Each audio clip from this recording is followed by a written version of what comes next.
सब ठीक है जी। ആ കുട്ടിയോട് വരാൻ പറയും.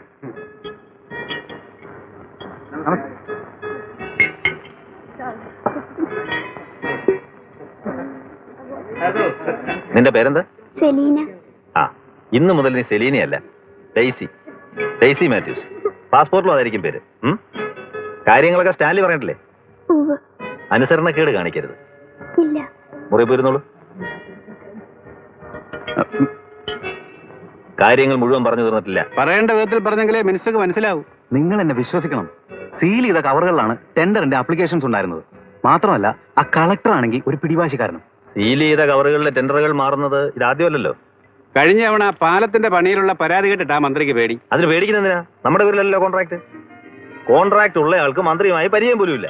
അതല്ല, നമ്മൾ തമ്മിലുള്ള അടുപ്പം പല ഉദ്യോഗസ്ഥന്മാർക്കും അറിയാം. ഞാൻ ആരാ? വോട്ടവകാശം പോലും ഇല്ലാത്ത വെറും ഒരു IP ഹോൾഡർ. സ്വന്തമായി 1 സെന്റ് ഭൂമി പോലും ഇല്ലെന്ന് കോടതി വരെ പ്രഖ്യാപിച്ചിട്ടുണ്ട്. ആ ഒരു ഒറ്റ ബലത്തിലാണ് ഞാൻ കളിക്കുന്നത്. ഞാനും നിങ്ങളുമായി ബന്ധമുണ്ടെന്ന് ലോകം മുഴുവൻ അറിഞ്ഞാലും നമുക്കെതിരെ ആർക്കൊന്നും ചെയ്യാൻ കഴിയില്ല. അതുകൊണ്ട് കാരണങ്ങളൊന്നും എനിക്ക് കേൾക്കണ്ട, നിങ്ങളത് ചെയ്തേ പറ്റൂ. എന്നാലും ഇത്രയധികം തുകയുടെ... എത്ര തുകയായാലും എന്താ? നിങ്ങളുടെ തറവാട്ട് സ്വത്തൊന്നും അല്ലല്ലോ. ഖജനാവിലെ പണം എന്ന് വെച്ചാൽ സർക്കാരിന്റെ പണം, അതായത് ജനങ്ങളുടെ പണം. ഞാനും ജനത്തിൽപ്പെട്ടതാ. ലക്ഷങ്ങൾ മുടക്കി ഒരു പാർട്ടിയെ തെരഞ്ഞെടുപ്പിൽ സഹായിക്കുന്നത് പുണ്യം നേടാനൊന്നുമല്ല. നിങ്ങൾക്ക് മാർഗടസം ഉണ്ടാക്കുന്നവൻ ആരാണെന്ന് ഇങ്ങോട്ട് പറഞ്ഞാൽ മതി, അവരെ ഞാൻ കൈകാര്യം ചെയ്തോളാം. ചാലി വാ.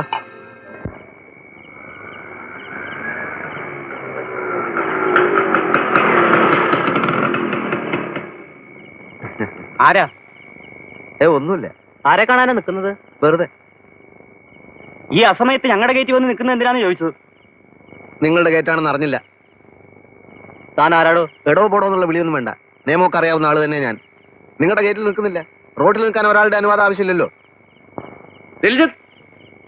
ആരാള്? കുറെ നേരമല്ലോ അവിടെ നിൽക്കാൻ തുടങ്ങിയിട്ട്. ആരാണെന്ന് പറയുന്നില്ല രാജ. കഴിഞ്ഞ ആഴ്ച തഹസിൽദാരുടെ വീട്ടിലെ കിടപ്പുമുറിയുടെ ജനാലക്കാട്ട് നീക്കി നോക്കിയവനെ പറ്റാണോ? വിടരുതവനെ. അത് ഞാനൊന്നുമല്ല. പിന്നെ ആരാന്ന് പറയണ? നിക്കടാ അവിടെ.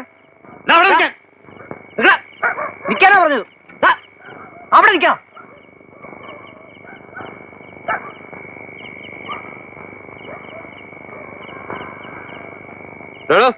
നിക്കടാ അവിടെ.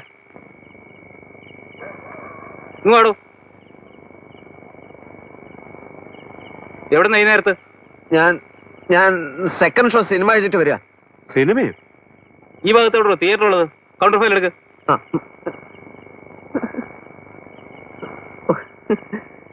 സാർ സത്യം പറയാം, ഞാനൊരു അഡ്വക്കേറ്റ് ആണ്. അഡ്വക്കേറ്റ്? കൗണ്ടർ ഫയൽ എടുക്കാം. സാർ എടാന്നൊന്നും വിളിക്കരുത്. അഡ്വക്കേറ്റ് PS നെന്മാറാന്ന് കേട്ടിട്ടില്ലേ? ഇല്ല. ആദ്യം നീ സിനിമയ്ക്ക് പോയെന്ന് പറഞ്ഞു, ഇപ്പൊ നീ അഡ്വക്കേറ്റ് ആണെന്ന് പറയണം. ശരിക്കുള്ള സത്യം സ്റ്റേഷനിൽ കൊണ്ടേ പറയിപ്പിക്കണം. നടക്കണേ.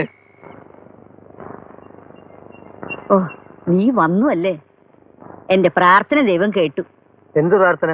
എന്നെ തനിച്ചാക്കല്ലേ, കുഞ്ഞിക്കണ്ണനെ വേഗം വരുത്തണേന്ന് ദിവസത്തിൽ 3 നേരം പ്രാർത്ഥിക്കായിരുന്നു. അതൊരു ചതിയായിപ്പോയി. വെറുതെ അല്ല എന്റെ പ്രാർത്ഥന ദൈവം കേൾക്കാതിരുന്നത്. ഇങ്ങോട്ട് ഇനി വരില്ല എന്ന് പറഞ്ഞപ്പോ വലിയ വക്കീൽ എന്നെ തല്ലി. ആ കൊലപ്പുള്ളി എന്നെ കൊന്നാലോ എന്ന് ചോദിച്ചപ്പോ പറയാ, നീ ചത്ത നിന്റെ ശേഷക്രിയ ഞാൻ ഭംഗിയായി നടത്തിക്കോളാം കുഞ്ഞിക്കണ്ണാന്ന്. അതൊരു വലിയ കാര്യം തന്നെ കുഞ്ഞിക്കണ്ണ.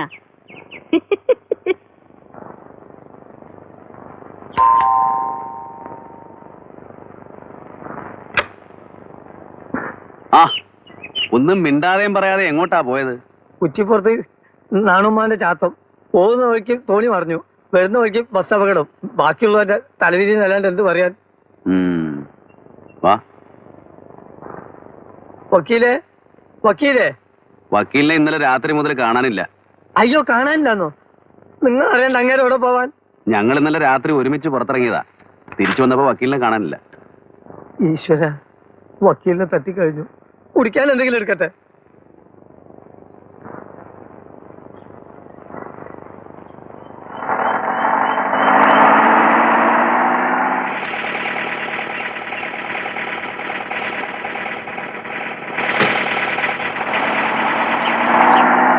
കുഞ്ഞിക്കണ്ണൻ എവിടെയായിരുന്നു? അങ്ങോട്ട് പോകുമ്പോ ബസ് അപകടം, ഇങ്ങോട്ട് വരുമ്പോ തോണി മറിഞ്ഞ്. നാണുമാമന്റെ ചാത്തേ കുച്ചിപ്പുറത്ത്.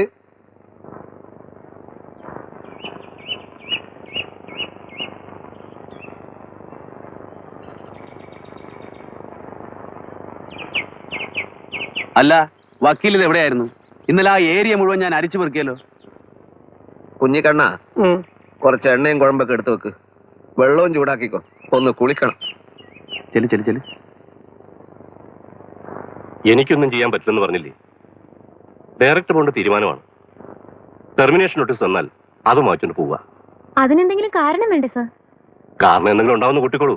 അതറിഞ്ഞാലേ എന്റെ ഭാഗത്തുനിന്നുള്ള തെറ്റെന്താണെന്ന് എനിക്ക് മനസ്സിലാവുള്ളൂ. ആവശ്യമില്ലാത്ത കാര്യങ്ങൾ അന്വേഷിക്കുന്നതാണ് മാനസയുടെ ഒരു തെറ്റ്. ഈ പത്രത്തിന് മാനസയുടെ സേവനം വേണ്ടാന്ന് പറഞ്ഞാൽ പിരിഞ്ഞു പോവുക, അത്ര തന്നെ. എങ്കിലും ഇത്ര നാളെ ഈ പത്രത്തിന് വേണ്ടി ഞാൻ കഷ്ടപ്പെട്ടതല്ലേ? അതൊക്കെ എനിക്കറിഞ്ഞൂടെ. ഇതുകൊണ്ടൊന്നും തന്റെ ഭാവിക്ക് ഒരു കുഴപ്പമില്ല. മാനസയ്ക്ക് കഴിവും അത് ഉപയോഗിക്കാനുള്ള ധൈര്യമുണ്ട്. അവസരങ്ങൾ താനേ വന്നോളൂ. ധൈര്യമായിരിക്കും. എന്തായി? കാര്യങ്ങളൊക്കെ പറഞ്ഞു. വളരെ വിഷമത്തോടെ പോയത്. അത് സാരമില്ല. വാസ്തവത്തിൽ മാനസ് നമ്മുടെ സ്ഥാപനത്തിന്റെ അസറ്റായിരുന്നു. വാര്യർക്ക് അറിയാമല്ലോ, ഇത് എന്റെ മാത്രം താല്പര്യമല്ല. ഇനി അവളിവിടെ വർക്ക് ചെയ്താൽ അത് ഈ സ്ഥാപനത്തിന് തന്നെ അപകടമാണ്. ഒരു ജേർണലിസ്റ്റിനേക്കാൾ നമുക്ക് ആവശ്യം നമ്മുടെ സുഹൃത്തുക്കളാണ്.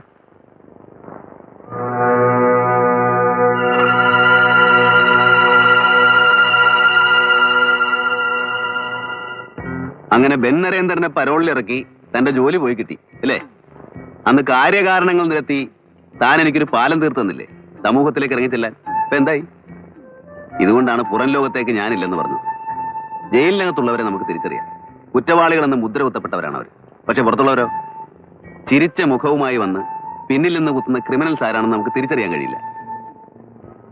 ഏതായാലും ഒരു കണക്കിന് ഞാൻ രക്ഷപ്പെട്ടു. ഇനി ഇന്റർവ്യൂ ഫീച്ചർ എന്നൊക്കെ പറഞ്ഞ് താൻ എന്നെ ശല്യം ചെയ്യില്ല. അങ്ങനെ ഇങ്ങ് രക്ഷപ്പെട്ടു എന്ന് കരുതണ്ട. ഈ നാട്ടിൽ വേറെയും പ്രസിദ്ധീകരണങ്ങളുണ്ട്. ഒരുവിധം നന്നായി 4 അക്ഷരം കൂട്ടി എഴുതാനാവോ എന്നുള്ള അഹങ്കാരമുണ്ട്. ഇതൊക്കെ ആർക്ക് വേണ്ടിയാണ്? ഫീച്ചർ എഴുതി പേരെടുക്കാൻ ഉദ്ദേശമെങ്കിൽ നമ്മുടെ നാട്ടിലെ ചില വാരികളെയും മാസികളെയും മാതൃകയാക്കുന്നതാണ് നല്ലത്. ആത്മഹത്യ, കത്തിക്കുത്ത്, ഒളിച്ചോട്ടം, അങ്ങനെ എന്തെല്ലാം കാര്യങ്ങൾ. എന്നെ പോലെ ഒരാളെ പറ്റി അറിയാൻ ആർക്കാ താല്പര്യം? താല്പര്യമുള്ളതുകൊണ്ടാണല്ലോ നമ്മൾ ഇവിടം വരെ എത്തിയത്. അപ്പൊ എന്നെ വിടാൻ ഉദ്ദേശമില്ല. ശരിക്കും ഞാനൊരു ശല്യമായി തോന്നുന്നുണ്ടോ?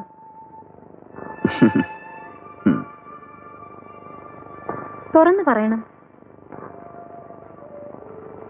തുറക്കാനും അടയ്ക്കാനും ഒന്നും എനിക്ക് സമയമില്ല. തിരിച്ചു പോകാൻ ഇനി വളരെ കുറച്ച് ദിവസങ്ങളേ ഉള്ളൂ. എന്റെ മനസ്സിൽ പല പദ്ധതികളും ഉണ്ട്. പരോള് നീട്ടാനായിരിക്കും. വേണ്ട, ഇപ്പൊ തന്നെ ദിവസങ്ങൾ കൂടുതലായിട്ടാണ് എനിക്ക് തോന്നുന്നു.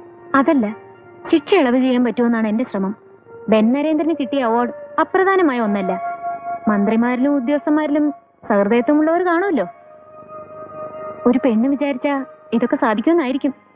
ഇത് മാത്രമല്ല, ജനുവിന്റെ മരണത്തെപ്പറ്റി ഒരു അന്വേഷണം ഉണ്ടാക്കണം. മിസ്റ്റർ ജോൺ സക്രയെ പോലുള്ള സാക്ഷികളുള്ളപ്പോ നമുക്ക് പലതും ചെയ്യാൻ സാധിക്കും. മാനസ ഒരു സാധാരണ പെൺകുട്ടിയല്ല.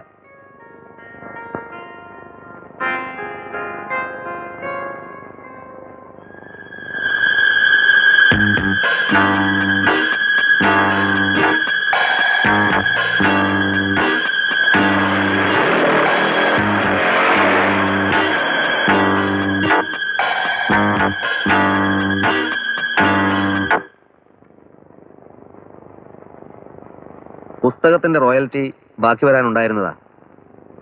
ഇതോടെ ഈ എഡിഷന്റെ പൂർത്തിയായി. അടുത്ത എഡിഷൻ പ്രിന്റിംഗ് തുടങ്ങാത്രേ. ഞാൻ പറയുന്നത് താനൊന്ന് സീരിയസ് ആയിട്ട് എടുക്കണം. ജയിലിൽ നിന്ന് ഇറങ്ങുന്നതിന് മുമ്പ് എഴുതാവുന്നിടത്തോളം എഴുതുക, പുസ്തകാക്കുക. പുറത്തിറങ്ങുമ്പോഴേക്കും നല്ലൊരു തുക ബാങ്ക് ബാലൻസ് കാണും. വക്കീൽ വേറൊന്നും പറയാനില്ലേ? എന്നാ വേണ്ട. അപ്പൊ ഈ കാശ് എന്ത് ചെയ്യണം? ബാങ്കിലിടണോ അതോ ഡ്രസ്സുകൾ എന്തെങ്കിലും വാങ്ങിക്കണം? ചികിത്സയ്ക്കും മരുന്നിനൊക്കെ നിവൃത്തിയില്ലാത്തവരെ പറ്റി പത്രത്തിൽ എഴുതിയാല് വല്ല പ്രയോജനം ഉണ്ടാവുമോ? ശരിക്കും വഴിമുട്ടിപ്പോയി. അതുകൊണ്ടാ